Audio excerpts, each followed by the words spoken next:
Igreja, muito boa noite a todos, graça e paz do Senhor Jesus, amém? A mensagem do Senhor a nós nessa noite encontra-se na primeira epístola de Paulo a Timóteo, capítulo 1.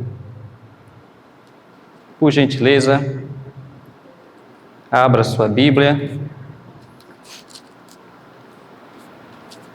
Primeira epístola de Paulo a Timóteo, capítulo 1, estaremos lendo do versículo 12 ao 17.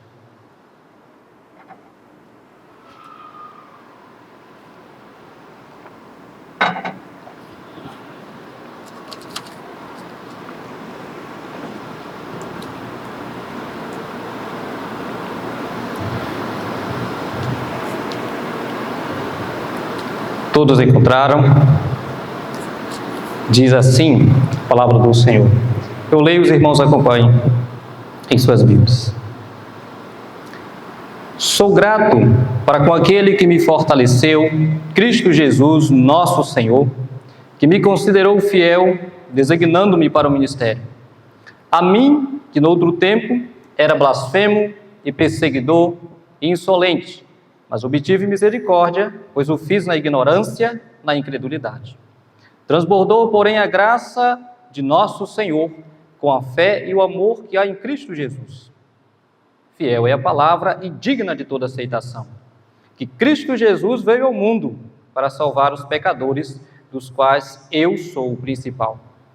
Mas, por esta mesma razão, me foi concedida misericórdia, para que em mim, o principal, evidenciasse Jesus Cristo a sua completa longanimidade e servisse eu de modelo a quantos hão de crer nele para a vida eterna. Assim, ao Rei eterno, imortal, invisível, Deus único, honra e glória pelos séculos dos séculos. Amém. Feche seus olhos, curve sua cabeça. Vamos orar mais uma vez, pedindo sabedoria do alto. Pai Santo, em nome de Cristo Jesus, teu Filho amado, nós, tua igreja, adentramos na tua santa presença. Agradecidos, porque o Senhor é fiel, porque o Senhor é bom, porque o Senhor é justo, porque o Senhor é Deus perdoador. Obrigado, Pai. Senhor, de maneira especial, nós pedimos ao Senhor, nos instrua nessa noite, fale conosco, que teu Santo Espírito haja poderosamente, nos instruindo por meio da tua palavra. Senhor, nós queremos ser genuinamente alimentados nessa noite, pela palavra do Senhor. Palavra que é vida, que restaura, que transforma, que edifica. Ó Senhor, para onde iremos se só o Senhor tem as palavras de vida eterna? Essa é a nossa oração, Pai, em nome de teu amado Filho Jesus Cristo. Amém e amém.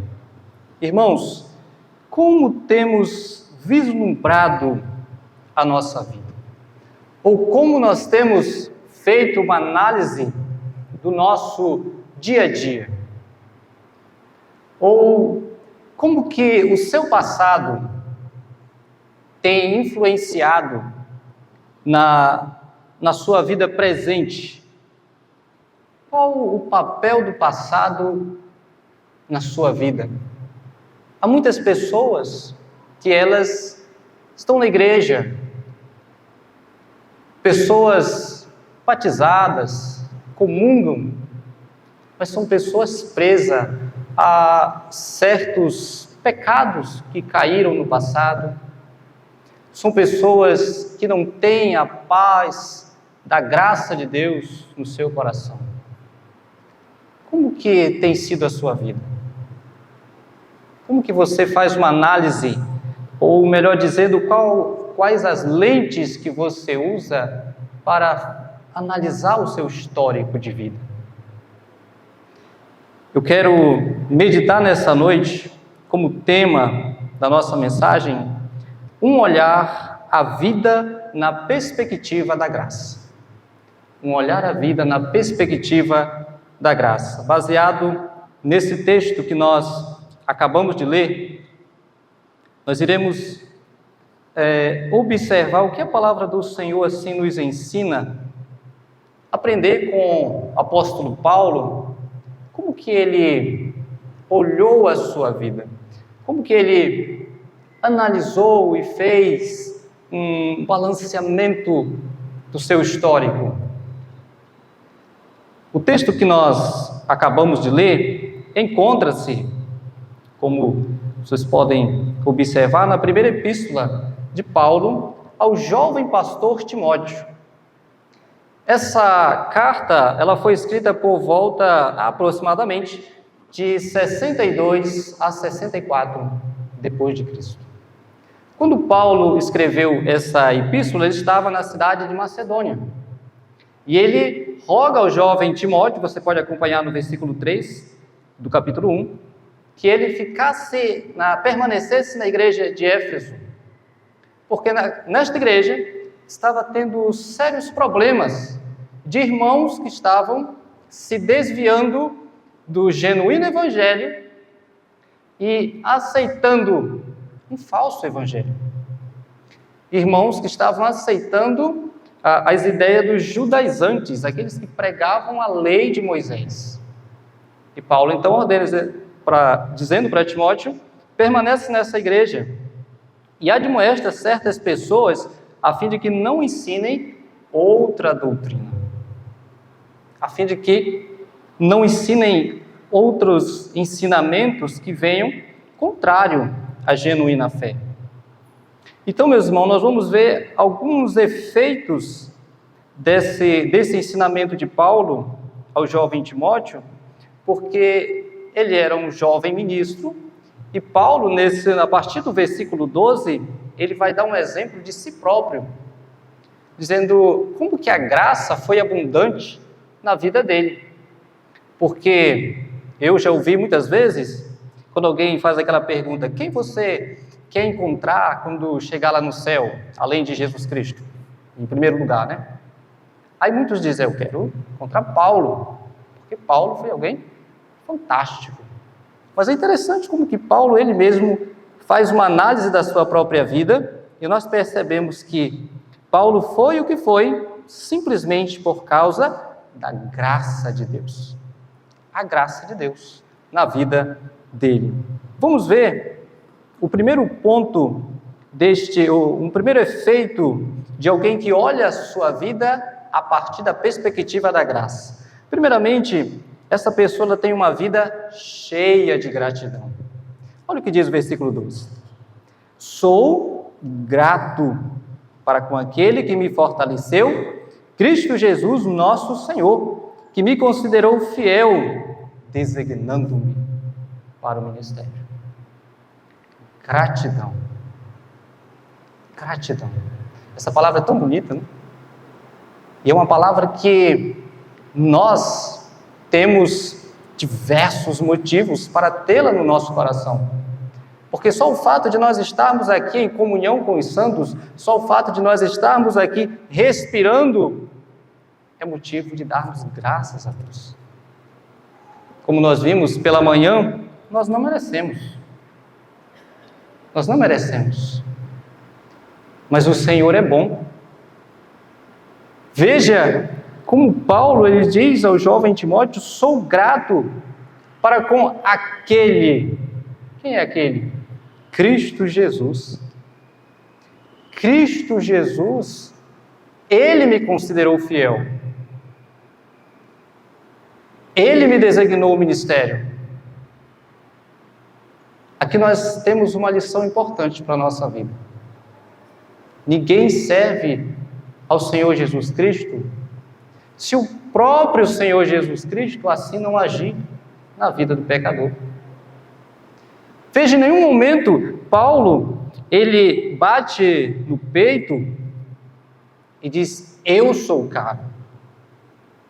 Porque eu, apesar do que era, mas eu era alguém religioso. Não.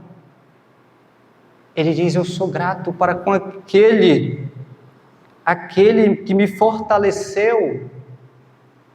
Paulo passou por inúmeras diversidades, problemas, diversos problemas. mas ele diz: Cristo me fortaleceu. Cristo me sustentou nessa caminhada.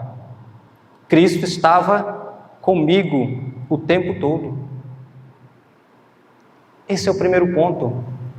Você, quando analisa a sua vida a partir da perspectiva da graça, você olha para quem você é e você olha aonde Deus tem te conduzido, te guardado. Irmãos, não tem como você permanecer ingrato. Gera gratidão no nosso coração. Vida cheia de gratidão. É isso que nós precisamos compreender. E o mesmo apóstolo, lá na primeira epístola aos Coríntios, ele vai falar sobre isso. Ele nos diz o seguinte: mas pela graça de Deus, primeira epístola aos Coríntios, capítulo 15, versículo 10, ele diz: mas pela graça de Deus sou o que sou, e sua graça que me foi concedida não se tornou vã. Antes, trabalhei muito mais do que todos eles. Olha como ele termina: todavia não eu, mas a graça de Deus comigo. A graça de Deus. O tempo todo, Paulo reconheceu: somente a graça. Você é um cristão? Você serve a Deus? Você está vivo hoje? É a graça de Deus. Não é você que merece, não sou eu. Por isso, meus irmãos, alegremo-nos e tenhamos um coração transbordante de gratidão ao nosso Senhor. Um coração, uma vida cheia de gratidão.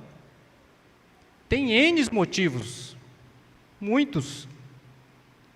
Encha seu coração de gratidão, lembre-se do que Deus tem feito por você, Ele tem fortalecido você, Ele tem dado a você uma identidade, Ele tem dado à sua vida propósito.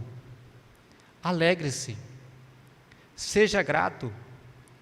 Um segundo ponto de alguém que olha a vida na perspectiva da graça é que ele observa que a graça de Deus, ela sobrepuja toda e qualquer transgressão. Veja o versículo 13, o que diz: a mim, que noutro tempo era blasfemo e perseguidor e insolente, mas obtive misericórdia, pois o fiz na ignorância, na incredulidade. 14.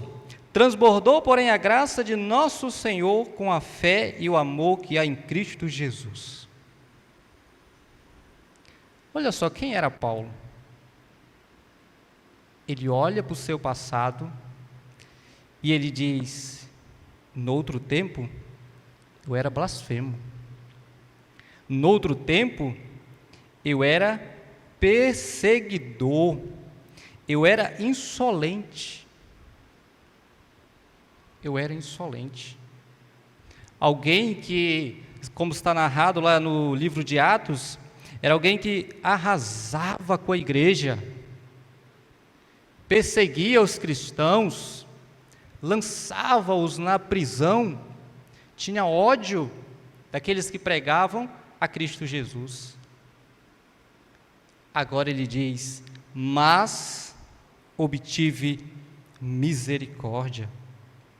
Paulo, meus amados irmãos, não quis sugerir, quando ele fala sobre a ignorância, ele não está sugerindo que a ignorância e a incredulidade foram base para a misericórdia de Deus. Não, de maneira nenhuma. O que Paulo deixa claro, quando ele diz que ele fez todas essas coisas na ignorância e na incredulidade, é que Deus deu a ele o que ele merecia, o que ele não merecia, mas o que ele precisava. Deus concedeu a ele graça salvífica, graça que restaura. Ele diz: no outro tempo eu era isso tudo, mas obtive misericórdia, pois o fiz na ignorância, na incredulidade. Paulo, ele era extremamente religioso. E ele defendia a religião judaica, a lei. Ele foi instruído aos pés do doutor Gamaliel, e ele aprendeu a respeito da lei. E quando ele perseguia os cristãos, ele achava que ele estava fazendo um trabalho de Deus. Mas ele diz, tudo isso era ignorância. Ele era apenas um religioso. E nós precisamos compreender que a grandeza do pecado não é barreira para a nossa aceitação por Deus, porque ele diz, tudo isso eu fiz.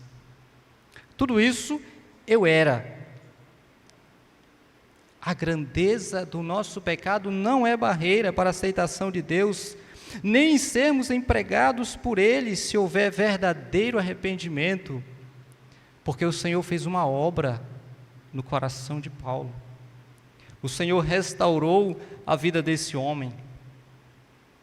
Agora ele observa tudo isso a partir da perspectiva da graça. Então ele diz, eu fiz tudo isso, eu fui isso, mas obtive misericórdia.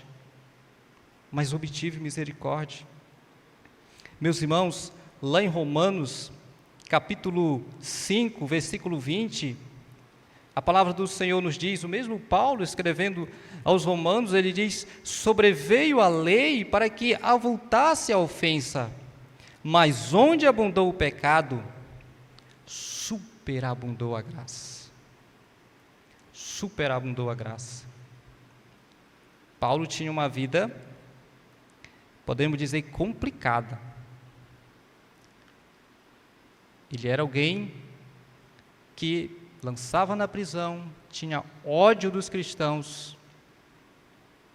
Mas isso não é barreira, porque o sacrifício de nosso Senhor Jesus Cristo é maior que os nossos pecados.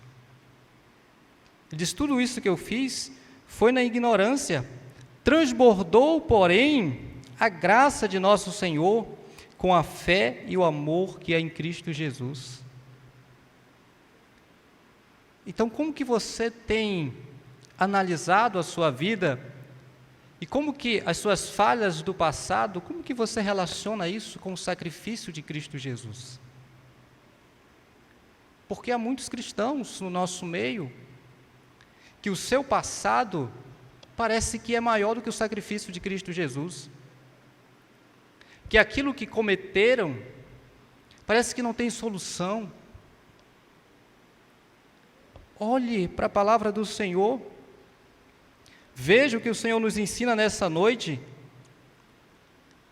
A graça do Senhor transbordou na vida de Paulo, com a fé e o amor que é em Cristo Jesus. Não há nada maior que o sacrifício redentivo de Cristo Jesus. Não há nada maior. E Ele nos ensina isso claramente na sua palavra. Então, meus irmãos, compreenda isso. Olhar a vida na perspectiva da graça é você, primeiro, ter um coração cheio de gratidão. Segundo, é você compreender que a graça de Deus, a maravilhosa graça de Deus, ela sobrepuja toda e qualquer iniquidade, toda e qualquer transgressão, porque foi para isso que Cristo Jesus veio. Um terceiro ponto é que alguém que observa a sua vida na graça do Senhor, como Paulo, nós vemos uma transformação de um principal pecador. A graça o redimiu a um modelo de fé e de vida. Veja o que diz o versículo 15. Fiel é a palavra e digna de toda aceitação, que Cristo Jesus veio ao mundo para salvar os pecadores, dos quais eu sou o principal. Mas por esta mesma razão me foi concedida misericórdia para que em mim o principal evidenciasse Jesus Cristo, a sua completa longanimidade, e servisse eu de modelo a quantos hão de crer nele para a vida eterna. De um perseguidor, de alguém distante do aprisco do Senhor Jesus, agora ele é transformado, agora ele é alcançado, e agora ele é um modelo, e aqui a palavra modelo é o mesmo que protótipo, para todos aqueles. Tem muitas pessoas que elas já até desistiram da vida, porque elas dizem, não, o meu problema não tem jeito. Ou muitas vezes nós damos veredicto para as pessoas, não, aquele dali não tem mais jeito. Olhe para a palavra do Senhor, olhe quem era Paulo, e veja agora como ele diz, a graça do Senhor. Ele começa o versículo 15 afirmando, fiel é a palavra. O que Paulo quis dizer quando ele diz, fiel é a palavra? Ele está dando ênfase à veracidade, é aquilo que nós cantamos, tudo pode passar, mas a palavra do Senhor, ela vai se cumprir. Então, quando Paulo ele diz, fiel é a palavra, é porque naquela igreja de Éfeso, havia alguns que estavam se ocupando, veja o versículo 4 do capítulo 1, que estavam se ocupando com fábulas, engenhosamente inventadas.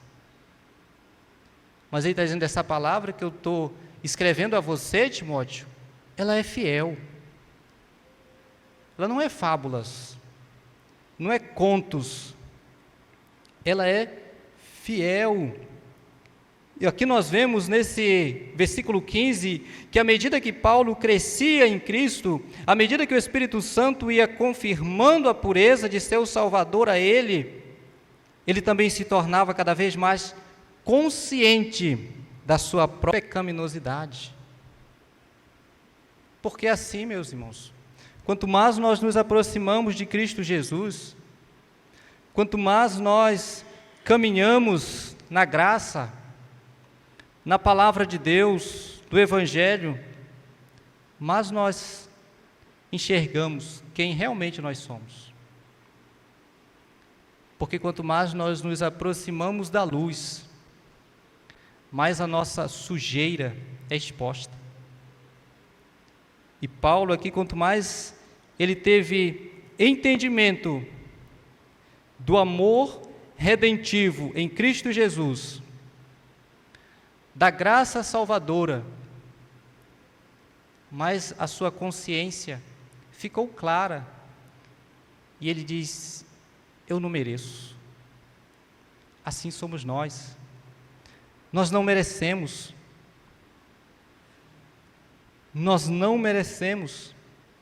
E aqui Paulo ele faz um resumo do Evangelho, quando ele diz, fiel é a palavra e digna de toda aceitação, que Cristo Jesus veio ao mundo para salvar os pecadores, dos quais eu sou o principal. Paulo, pela graça de Deus, ele enxergou-se o quão necessitado ele era da graça do Senhor. Cristo Jesus veio ao mundo para quê? Para salvar pecadores, para salvar eu e você, para salvar nações. Lá no Evangelho de Lucas, capítulo 19, versículo 10, o nosso Senhor Jesus Cristo nos ensina dizendo, porque o Filho do Homem veio buscar e salvar quem? O perdido. O Filho do Homem veio buscar e salvar o perdido. Quanto mais você tem consciência de que você é pecador, quanto mais você tem consciência de que você não consegue, por si próprio, sair do lamaçal do pecado, mais nós corremos para Cristo Jesus. Mas nós nos humilhamos diante da cruz do Senhor Jesus. Irmãos, a graça de Deus transformou um perseguidor em um pregador do Evangelho. Transformou alguém que perseguia, que odiava os cristãos, em um ministro e missionário. O Senhor transformou a vida de Paulo. Essa é a análise que ele faz. Agora, escrevendo a Timóteo,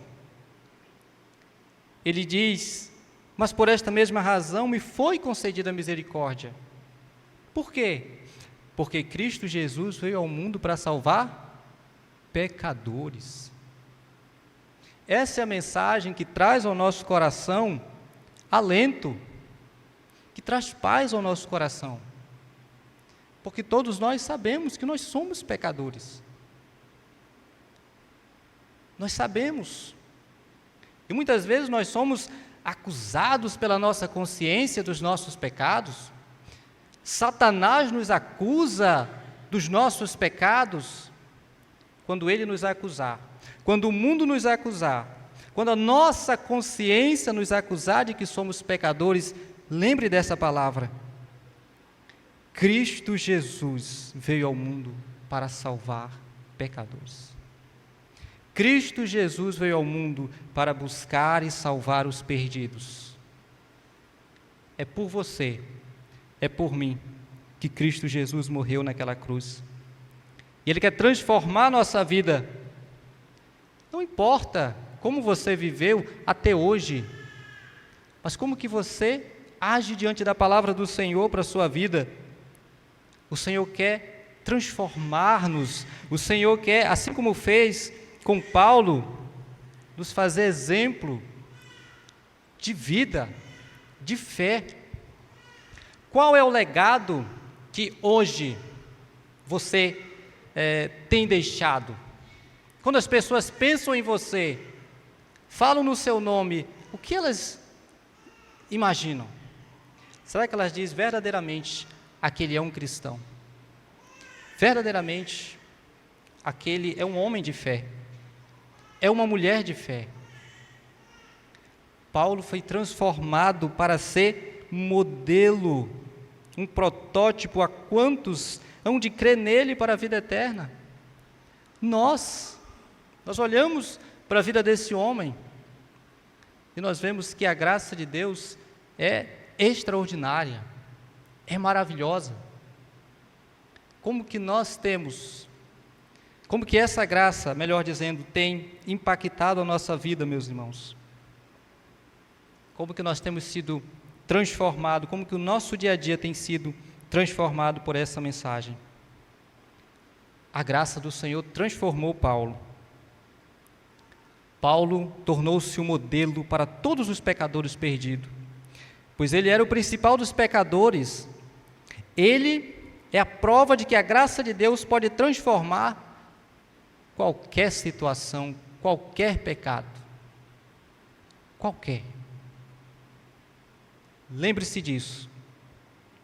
E o último ponto para nós nessa noite, sobre um olhar à vida na perspectiva da graça, é que alguém que olha a sua vida dessa maneira, que faz esse exame a partir da graça de Deus, ele tem uma vida teocêntrica, uma vida centrada em Deus e na sua glória. Veja como ele termina no versículo 17 esse assunto. Assim, ao Rei eterno, imortal, invisível, Deus único, honra e glória pelos séculos dos séculos. Amém. A quem devemos toda a glória por sermos redimidos? A Deus. Paulo, ele faz menção dos atributos incomunicáveis de Deus, porque ele diz: o nosso Deus que nos restaura, que nos salva, é um Deus imortal, é eterno, é invisível. É invisível, mas as suas obras são visíveis, porque o próprio apóstolo Paulo é o exemplo de que esse Deus existe. A sua vida é um exemplo de que esse Deus existe. Ele é invisível, mas Ele pode ser demonstrado na nossa vida, na vida da igreja. É um Deus que é transcendente, mas é um Deus que é imanente também, está presente no nosso meio, e nós podemos sentir a sua graça transformadora, a sua graça que restaura qualquer situação. Uma vida centrada na glória de Deus. Nós bem conhecemos a resposta da primeira pergunta do catecismo. Qual é o nosso propósito? É a glória de Deus, é nos alegrarmos nele e vivermos para Ele. Lembre-se disso. Um olhar à vida na perspectiva da graça sempre conduzirá você e eu a glorificarmos a Deus. Sempre. E a expandirmos, anunciarmos essa glória para todos aqueles que ainda não conhecem.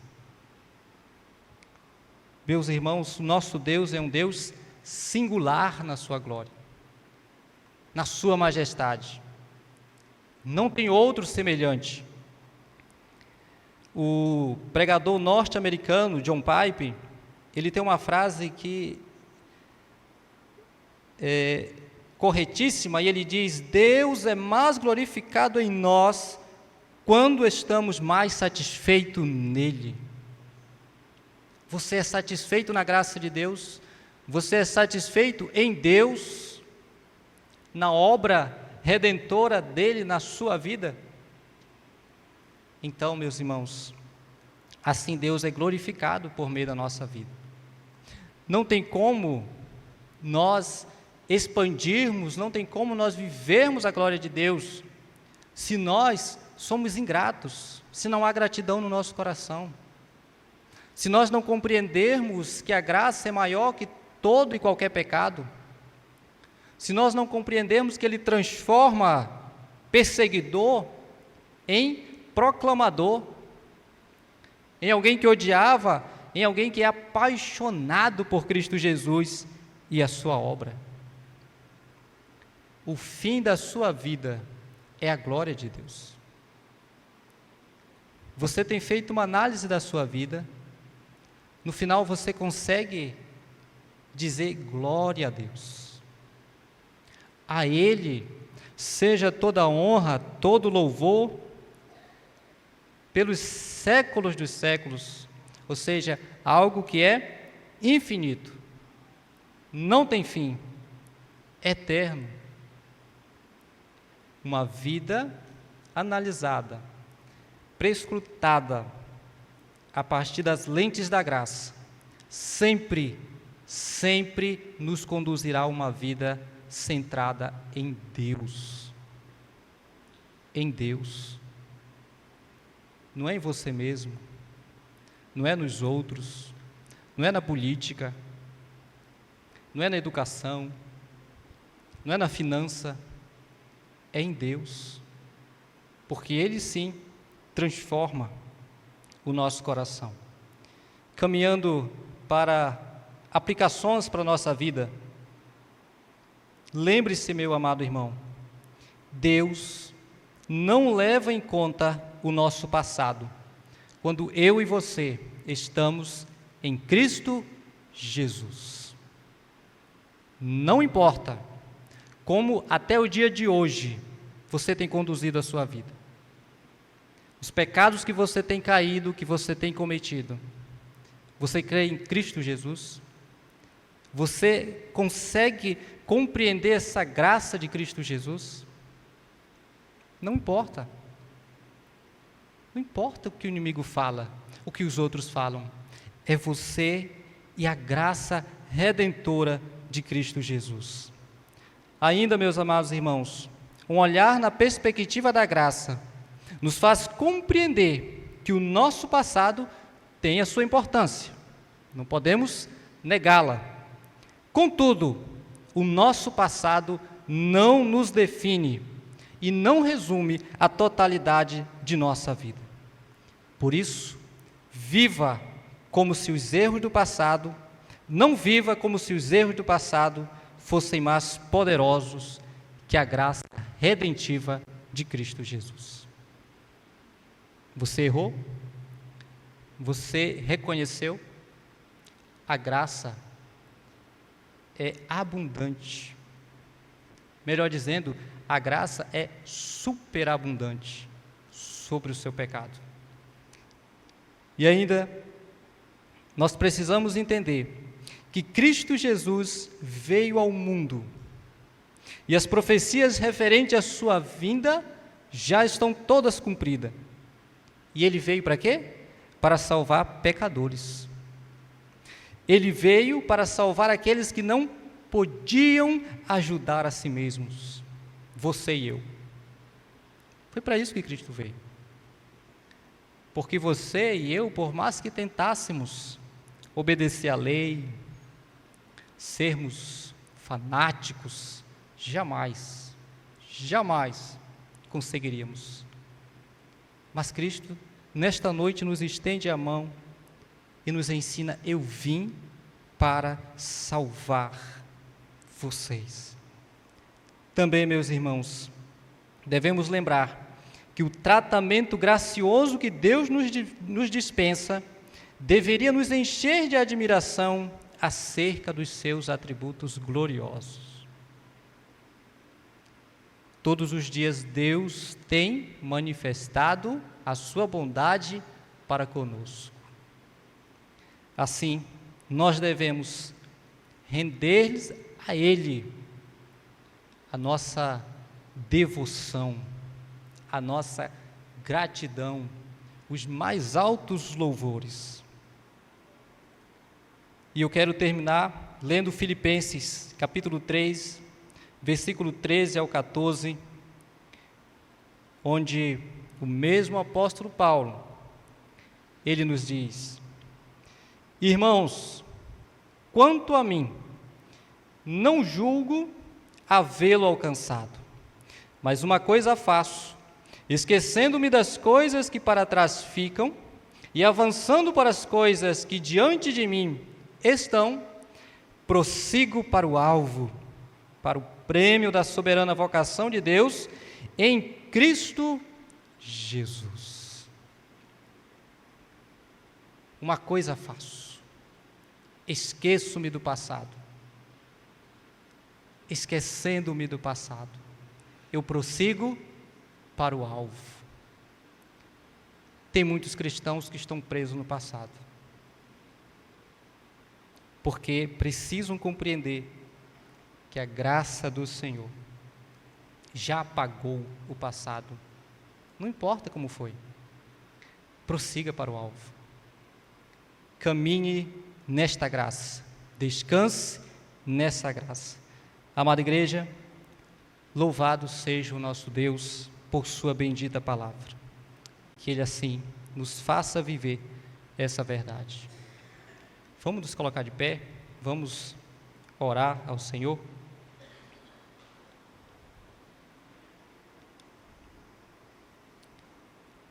Senhor nosso Deus e nosso Pai, grande é o Senhor e muito digno de toda a nossa adoração.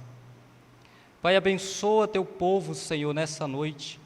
Salva-nos de nós mesmos, restaura a nossa vida, ó Deus. Dá-nos um olhar na perspectiva da graça do Senhor, de como o Senhor é maravilhoso, pois sabemos que não somos dignos nem do ar que respiramos, mas aqui nós estamos na Tua santa e poderosa presença. Por isso nós pedimos, ó Deus, conceda-nos esse entendimento e conceda-nos a vivermos na prática essas verdades. Senhor, não permita-nos que venhamos nos acostumar a uma vida de pecado, que venhamos nos acomodar a uma vida que ofende ao Senhor. Salva-nos, Senhor, salva-nos para a glória do Teu santo e grandioso nome. É o que nós oramos, no nome santo de Teu amado Filho Jesus Cristo. Amém e amém. Muito bem, meus irmãos.